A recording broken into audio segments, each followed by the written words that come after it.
मीशान निर्वाण रूपम विभुं व्यापकं ब्रह्म वेद स्वरूपम निजं निर्गुणं निर्विकल्पं निरीहं चिदाकाशमाकाशवासं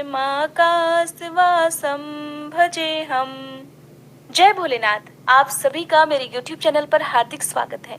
आज की इस वीडियो में आप जानने वाले हैं चैत्र मास के कृष्ण पक्ष के प्रदोष व्रत के बारे में। आप जानेंगे प्रदोष व्रत की तिथि, शुभ मुहूर्त, प्रदोष काल के समय, साथ ही व्रत कथा के बारे में। चैत्र मास के कृष्ण पक्ष में पड़ने वाला प्रदोष व्रत रहेगा 29 मार्च मंगलवार के दिन, और मंगलवार का दिन होने के कारण यह भौम प्रदोष व्रत रहेगा। प्रदोष व्रत भगवान शिव शंकर को समर्पित होता है और इस दिन प्रदोष काल में भगवान शिव की कृपा पाने के लिए विशेष रूप से पूजा अर्चना की जाती है, शिवलिंग का अभिषेक किया जाता है।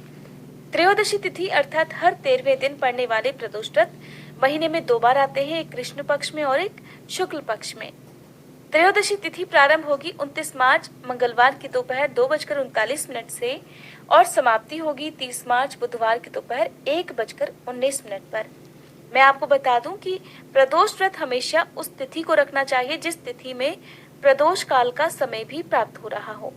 कई बार लोग उदया तिथि के हिसाब से इस दिन को व्रत रखते हैं, लेकिन ऐसा नहीं करना चाहिए। जिस तिथि को आपको प्रदोष काल का समय भी प्राप्त हो उसी तिथि में व्रत रखना चाहिए।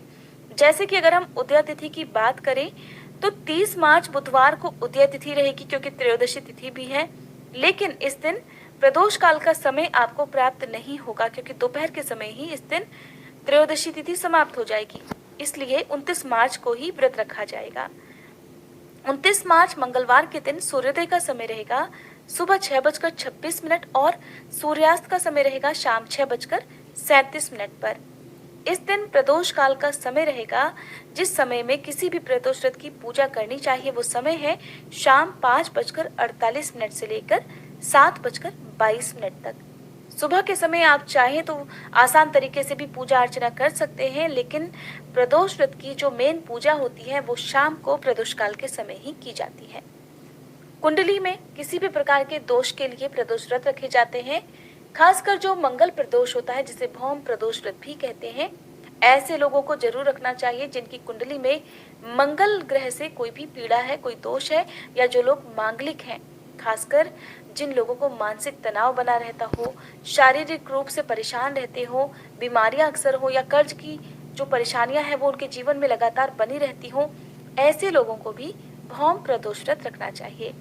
भौम प्रदोष व्रत क्योंकि मंगलवार के दिन होता है और ऐसे में भगवान शिव पूरे शिव परिवार के साथ साथ बजरंगबली हनुमान जी की पूजा भी आज के दिन करनी चाहिए। बजरंगबली भगवान शिव शंकर के ही अंशावतार माने जाते हैं, इसलिए शाम की पूजा करते समय शिव चालीसा के साथ साथ हनुमान चालीसा का पाठ करके भगवान शिव को अखंडित चावल से बनी खीर का भोग और बजरंगबली हनुमान को बूंदी के लड्डू का भोग लगाया जाता है। आप चाहे तो मौसमी फलों का भोग भी भगवान शिव को अर्पित कर सकते हैं, लेकिन किसी भी प्रदोष व्रत में अखंडित चावल यानी कि साबुत चावल का विशेष महत्व होता है। इस दिन भगवान शिव शंकर को चाहे वो शिवलिंग पर अर्पित करने की बात हो, चाहे अक्षत तिलक रूप में लगाने की बात हो, अखंडित चावल ही प्रयोग करने चाहिए। यानी कि जो चावल टूटे फूटे होते हैं वो भगवान शिव की पूजा में कभी भी अर्पित नहीं करने चाहिए। इस दिन खीर का भोग विशेष रूप से शाम के समय भगवान शिव और पूरे शिव परिवार को लगाया जाता है। बचे हुए भोग को प्रसाद रूप सभी परिवार के सदस्यों में बांटकर स्वयं भी ग्रहण किया जाता है। त्रयोदशी तिथि के जो व्रत का पारण है वो अगले दिन सूर्योदय के बाद ही करना चाहिए। इस समय आप जब पारण करेंगे तो नमक का सेवन कर सकते हैं, और जो प्रदोष व्रत होते हैं उसमें केवल मीठा भोजन ही ग्रहण किया जाता है। जो लोग डायबिटीज से परेशान है या किसी प्रकार की स्वास्थ्य समस्या है, ऐसे लोगों को या तो व्रत नहीं रखना चाहिए, या डॉक्टर की सलाह पर अगर आप व्रत रखते भी हैं तो भी आपको इस बात का ध्यान रखना है कि आपकी सेहत पहले है, उसके बाद ही कोई व्रत उपवास है। प्रदोष व्रत के दिन भगवान शिव जी की पूजा करने से पहले सुबह के समय हो सके तो ब्रह्म मुहूर्त में उठकर स्नान करें और फिर साफ स्वच्छ हल्के रंग के वस्त्रों का प्रयोग करें। आज के दिन सफेद या गुलाबी रंग के वस्त्र पहनकर पूजा करनी चाहिए। भगवान शिव का ध्यान करते हुए हाथ में जल या पुष्प लेकर व्रत का संकल्प लें कि हे भगवान शिव, आज मैं श्रद्धा और भक्ति पूर्वक चैत्र मास के कृष्ण पक्ष के भौम प्रदोष व्रत को करने जा रही हूँ। ऐसे में मेरी जो भी मनोकामना है वो आपकी कृपा से पूर्ण हो और इस व्रत को करने में मुझे किसी प्रकार की कोई बाधा न आए। जाने अनजाने में व्रत को रखते समय यदि मुझसे कोई भूल चूक हो जाए तो उसके लिए आप मुझे अपनी संतान समझकर क्षमा कीजिएगा। इस प्रकार संकल्प लेने के साथ ही आप भगवान शिव और पूरे शिव परिवार अर्थात माँ पार्वती जी, भगवान गणेश और कार्तिकेय जी के साथ साथ नंदी बैल जी की पूजा भी आप अवश्य करें। भगवान शिव के मंत्रों का जाप करें, ओम नमः शिवाय, या फिर आप नमः शिवाय मंत्र का जाप करें, महामृत्युंजय मंत्र का जाप करें। गायत्री मंत्र का जाप करना भी प्रदोष व्रत के दिन शुभ फलदायी होता है। इस प्रकार व्रत की कथा पढ़ें और सुने जो कि आज के इस वीडियो में मैं आपको सुनाऊंगी। फिर शिव चालीसा का पाठ करें, आरती करें और क्षमा याचना करें। बजरंग बली हनुमान जी की भी पूजा आज के दिन करनी चाहिए। बजरंग बली हनुमान को सिंदूर अर्पित किया जाता है, लेकिन भूले से भी भगवान शिव को ना तो सिंदूर और ना ही तुलसी दल अर्पित करें। यहाँ तक कि भगवान शिव को हल्दी भी अर्पित नहीं की जाती है। भगवान शिव को केवल चंदन आप अर्पित करें, धूप दीपक जलाएं, फल फूल नैवेद्य अर्पित करें और उसके बाद आप अपना व्रत प्रारंभ करें। दिन भर उपवास रखते हुए शाम की पूजा के समय यानी कि जब प्रदोष काल का समय प्रारंभ हो तो उससे पहले ही एक बार स्नान आदि से निवृत्त होकर या साफ स्वच्छ वस्त्र धारण कर प्रदोष काल में आप पूजा संपन्न करें। चाहे तो शिवलिंग की पूजा कर सकते हैं। कोई खास मनोकामना की पूर्ति के लिए आज के दिन शिवलिंग पर शहद अर्पित करना या गन्ने का रस अर्पित करना बहुत ही शुभ फलदायी माना जाता है। शाम की पूजा करते समय भगवान शिव को भोग जरूर लगाएं और फिर जो प्रसाद रूप में आपने खीर बनाई है उसी को ग्रहण करके आपको अपना व्रत खोलना चाहिए। इस दिन हरे साबुत मूंग का दान करना चाहिए। हो सके तो किसी बैल को आप हरे साबुत मूंग खिलाएं या आप कहीं भी दान कर सकते हैं, चाहे मंदिर में या किसी योग्य व्यक्ति को इसका दान कर सकते हैं। आज के दिन किए गए दान का कई गुना पुण्य प्राप्त होता है। अगर आप प्रदोष काल के समय दान कर सके तो और भी अच्छी बात है। आइए अब जान लेते हैं पूजा विधि के साथ साथ व्रत कथा के बारे में भी। पौराणिक कथा के अनुसार एक समय की बात है, एक स्थान पर एक वृद्ध महिला रहती थी। उसका एक ही बेटा था और वह वृद्धा हनुमान जी की परम भक्त थी। हमेशा हनुमान जी की पूजा विधि पूर्वक करती थी और भौम प्रदोष व्रत भी रखा करती थी। एक बार हनुमान जी ने अपनी उस भक्त की परीक्षा लेने के बारे में सोचा। तब हनुमान जी एक साधु का वेश धारण कर उस वृद्धा के घर के पास आए और उन्होंने आवाज लगाते हुए कहा कि है कोई हनुमान भक्त जो उनकी इच्छा को पूर्ण कर सके। जब उनकी आवाज वृद्धा के कानों में पड़ी तो वो जल्दी से घर से बाहर आई। उसने साधु महाराज को प्रणाम किया और कहने लगी कि हे महाराज, आप अपनी इच्छा बताइए।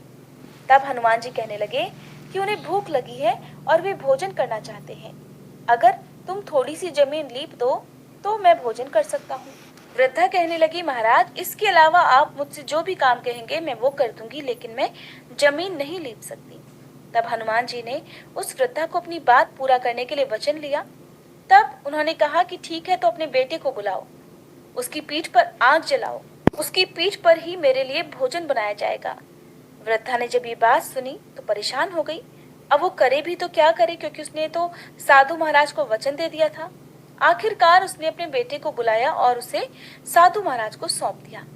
साधु महाराज ने वृद्धा के बेटे को जमीन पर लिटा दिया और वृद्धा से कहकर उसकी पीठ पर आग जलवा दी। वह वृद्धा आग जलाकर घर के अंदर चली गई, क्योंकि वह अपने बेटे को मरते नहीं देख सकती थी। कुछ समय के बाद साधु वेश में हनुमान जी ने उस वृद्धा को फिर से आवाज लगाई। वह वृद्धा घर से बाहर आई तो हनुमान जी कहने लगे कि उनका भोजन बन गया है, अपने बेटे को बुलाओ ताकि वह भी भोग लगा ले। ये बात सुनकर वृद्धा कहने लगी, हे साधु महाराज, आप ऐसा कहकर मुझे और कष्ट मत दीजिए। लेकिन साधु महाराज जो कि साक्षात हनुमान जी थे वो तो अपनी बात पर ही अडिग थे। तब विवश होकर उस वृद्धा ने अपने बेटे को आवाज लगाई।